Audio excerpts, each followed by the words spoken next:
Ke maya tere igorere ho agolona fuawa igorere ho agolona fuawa.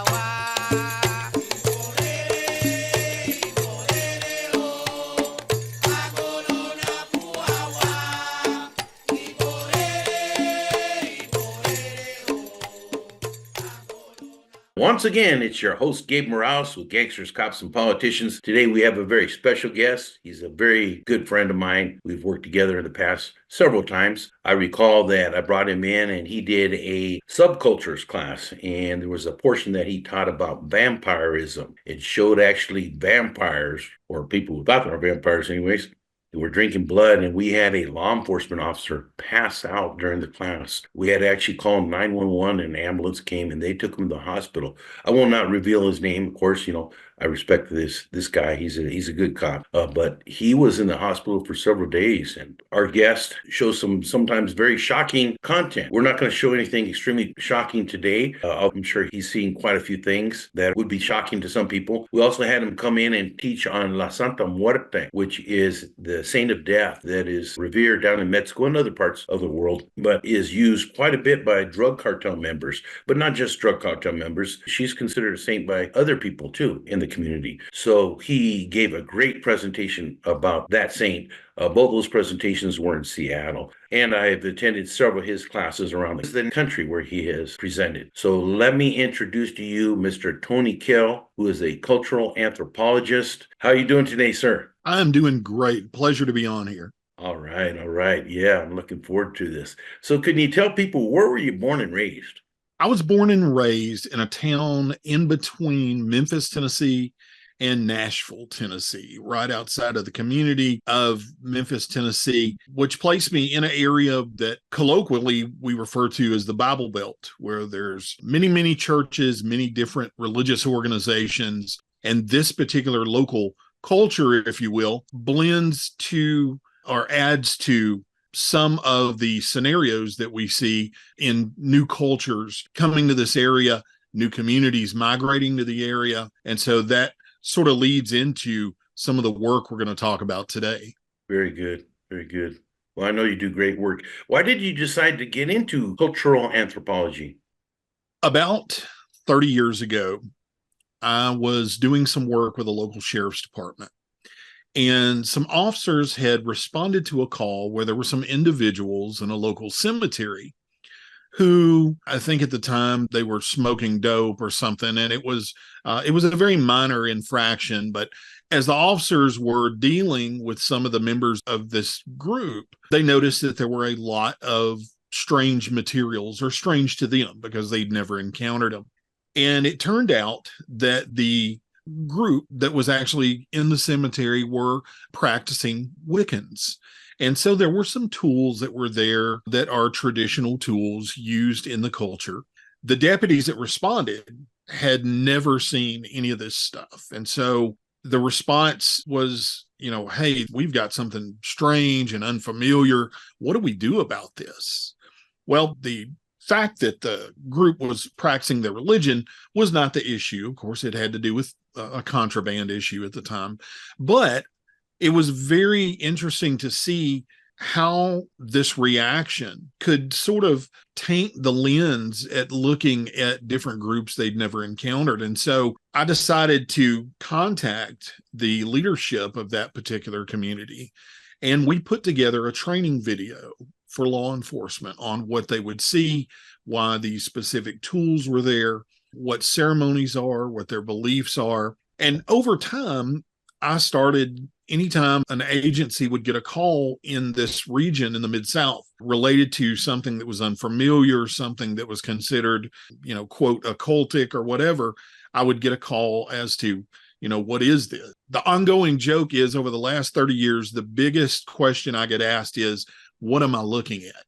Because you'll have officers respond to a call and there may be a shrine in someone's home, or they may answer a call where someone has discovered animals somewhere, or they've discovered evidence of where a particular ceremony was held. As you remember, during this time working with criminal justice agencies, there was such an emphasis and a fear on Satanism.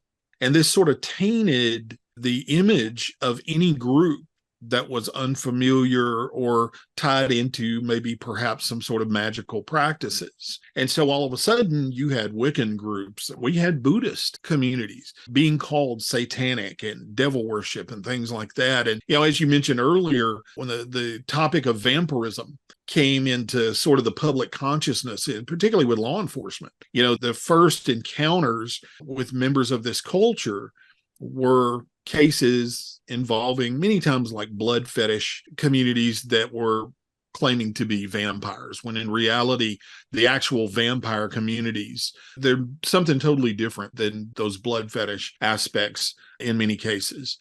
So over time, I would see how big a need there was to educate law enforcement and public safety agencies on what is it we're perceiving when we show up at a scene versus what is the reality of what's going on at the scene. And during this time, to add insult to injury on top of everything being labeled satanic, particularly here in the South, we would see where communities a family may come from Mexico, or a family may come from the Dominican Republic. And once here in the Bible Belt, their practices by many in the communities were being viewed as some sort of strange, foreign, possibly criminal, possibly, deviant activity, when in reality, these were forms of traditional healing, forms of traditional spirituality that had been practiced for centuries. And so we have this sort of melting pot, which is beautiful, but you would have people who were extremely scared of what they had never encountered. And so over time, I discovered cultural anthropology and the work that this discipline does to try to understand culture and try to understand how culture affects our behavior, how culture affects the materials we might have, how it affects our responses to things.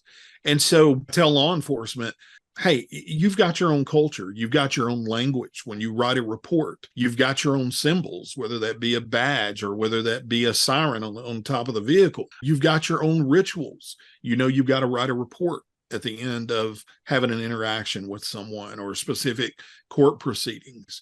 And so we all have culture in our lives.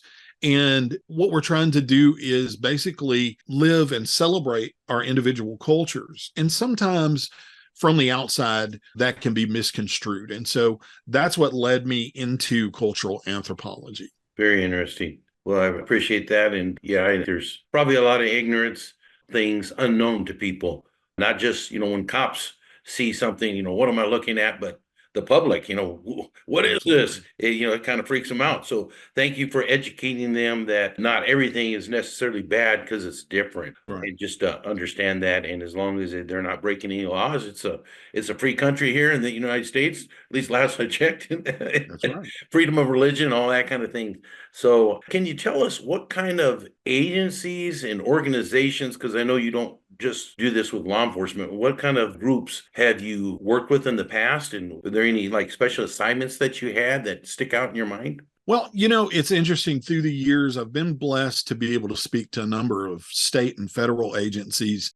At one point, I was called to do some training for the U.S. Capitol Police in D.C. several years ago. And there are a number of agencies that were dealing with cultures that they did not necessarily understand fully as to what they were dealing with. And so one of the things that I've also been blessed to be able to do is to interact with medical professionals. In the health backgrounds, there is a tremendous area of education, typically in relation to nursing, when you get into areas of transcultural nursing, because with transcultural nursing, you have medical professionals who are being educated on what am I looking at? how can I best serve a member of this particular culture? What might that person be using for healing? And how can we complement that, particular way of cultural healing? And so it's been amazing. The biggest, I guess, compliments over the years is when I've been asked to sort of act as a bridge between two different cultures, whether that be a local community that there's some misunderstandings, and then with local law enforcement or with local, medical professionals, because I believe that is my task. And that's definitely the goal of being able to do this work. So why did you start your consultation and training business, Anthropol Research Associates? Well, the name Anthrofolk refers to anthropology, which is the social science that we use to study and understand culture, and folk referring to folk life, and that is daily life of individuals. With any culture, it's one thing to read about a culture, watch a documentary about a culture.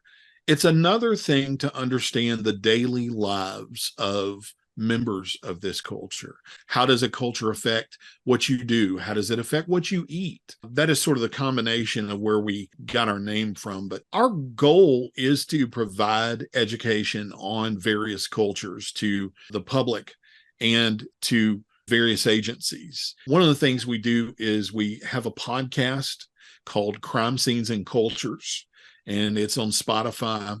And it delves into interactions that forensic professionals, crime scene investigators, may encounter when they encounter various cultural scenes. And my guest host, Stephen Katz, who's a forensic archaeologist, we both talk about contemporary cases and incidents where law enforcement has encountered a particular community that they're unfamiliar with. And so that's been our goal with Anthrofolk Associates, is to provide that training. Very good. Very interesting. And we will, of course, put up Tony's website as well as his book and his podcast at the end of this video. Why did you decide to write your books, and what is the name and overview of your most recent publication? I have always been a person that learns from hearing about experiences. Dry information is sometimes just that, dry information. And it's one thing to say, hey, this particular culture started in this country, and this is what members of this community do. But to be able to communicate daily life. And in the world of anthropology, we have what we call ethnographic research. And that is research where you become part of daily life for a community. You observe, you eat the food that the community eats, you sit down and you sew with them, you sit down and you make tools with them. And whether that is with a community in East Africa or a community outside your back door here in the US. And what that does is gives us insight. We talk about in anthropology that there are two perspectives. There's the outsider's perspective and the insider's perspective. And I always communicate to officers, a way of understanding this is Joe Citizen drives by and sees a police car outside of a business at night. And they say to themselves, look at that guy. He's sitting in the car. He's probably eating donuts. He's probably taking a nap. It's a waste of taxpayer money. That's the outside perspective. The inside perspective is that officer is watching for an employee to walk out because he knows that that business has been robbed 3 times in the past year. Or he knows that that particular individual has asked for assistance because there's stalking in that person's life, that they fear for their life. That's the insider perspective. And so with public safety, it's very important that we understand that distinction. On the outside, something may look very unfamiliar or chaotic or even in some cases evil. But from the insider's perspective, it's something very different. And so the book that I just completed is called Field Work with the Saints, an ethnographic journey into Santeria in the American South. And the book focuses on the religion of Santeria. Santeria is also known as Regla de Ocha or Ifa, and the religion started among the Yoruba ethnic group of Southwest Nigeria. And the traditional African religion focuses on deities known as the Orishas, and focuses on healing and peace in the community and basically getting through life, survival every day. And the religion changed vastly when members of the Yoruba community were kidnapped and brought through slavery to areas like Cuba. And once in Cuba, the religion had to change. That couldn't be practiced out in the open because the colonizers at that point were prominently of a Spanish Catholic cultural background. And so there were a lot of forced baptisms. There was various taboos. You could only do certain things that were African traditions, and there was a prohibition on following particular religious traditions having to do with African traditional religion. So this process of acculturation occurred where many of the Yoruba decided, in order to keep our tradition alive, we have to do it in secret.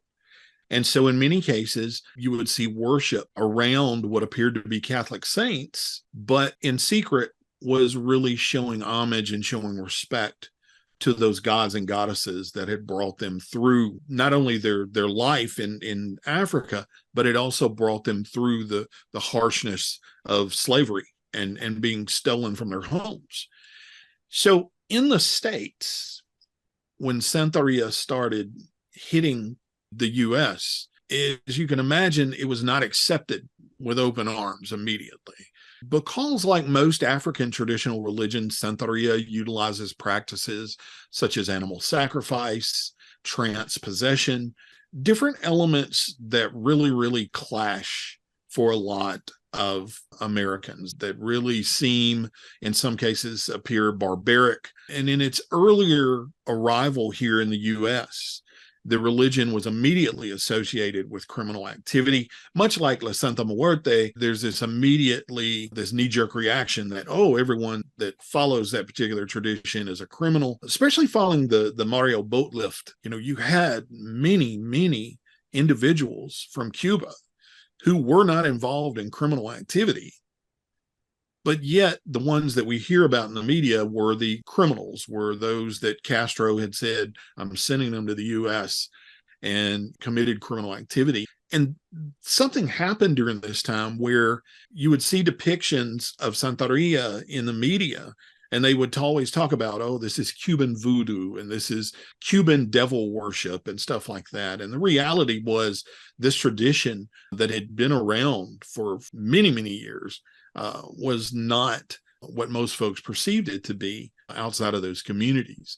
So this book was sort of inspired by a number of events through the years. I would get calls from public safety agencies where someone had found elements from, say, a Santeria ceremony, or they encountered individuals who were practicing the religion. And the reaction in many cases was, this is satanic, this is devil worship, this is something we should fear. That combined with, around 20 years ago, I met a Santeria priestess who had moved to the Mid-South, and she was originally from Cuba. And one evening, she was sharing with me the story about how she was living in an apartment at the time, and she was needing to perform a ceremony. But there was this fear that because she was in an apartment building, the next door neighbor may hear singing, chanting, the sound of animals. And she said, I'm sort of perplexed as to how I go about this. And I got to thinking, I'm like, how many of us really have to worry about going into a church, a synagogue, a mosque, and all of a sudden somebody calling because we went there, or storming the door because we exercise our freedom of religion? I think the human mind, we tend to classify things, stereotype things, so we can put them in a compartment and store them there and not necessarily analyze them like you have. It can be very damaging to people and hurtful. And I don't think people are very empathetic sometimes, I guess I could say, about other people. I know that people are oppressed here, even in the United States, even though we say there's freedom of religion. No, people are targeted for harassment all the time, whether it be Muslims, Jews, Christians, Protestants, Catholics, Santeria, and so forth. Absolutely. And I mean, it all goes back to when we talk about things like hypocrisy, or we talk about being ethnocentric against another belief system. A lot of it has to do with the culture that we were brought up around. And if we were taught anything outside of what we believe or we're taught is evil, is bad, is harmful, then that is what we're going to project. And so in anthropology, we're taught about how culture affects our epistemology, our thinking process. And so you can take one person and they can look at a ceremony, and that person may go, man, that's a beautiful experience. I get what was going on there. That seemed to be very fulfilling for those people involved in the ceremony. Or you may have someone look at it and go, oh, that's barbaric paganism. That's horrible. It's all about perception, and it's all about our individual worldviews. And when it comes to particularly law enforcement, there's the challenge of, is what I'm experiencing or dealing with, is this criminal or is this merely unfamiliar? And that is the big question that comes into play. Because honestly, on top of not wanting to harass individuals who are enjoying their freedom of religion here in this country, we also know there are more important things officers can be doing than responding to calls that somebody heard drums playing next door. There is such that area of understanding that we need to implement in understanding various communities, and understanding that with any community, absolutely, can religion be used for bad things? Every religion has been used for bad things. It's the individuals doing it. But I will say this, over the last 30 years, I don't care what religion it is, the majority of the time, normative religious communities are not comfortable with individuals bastardizing their tradition.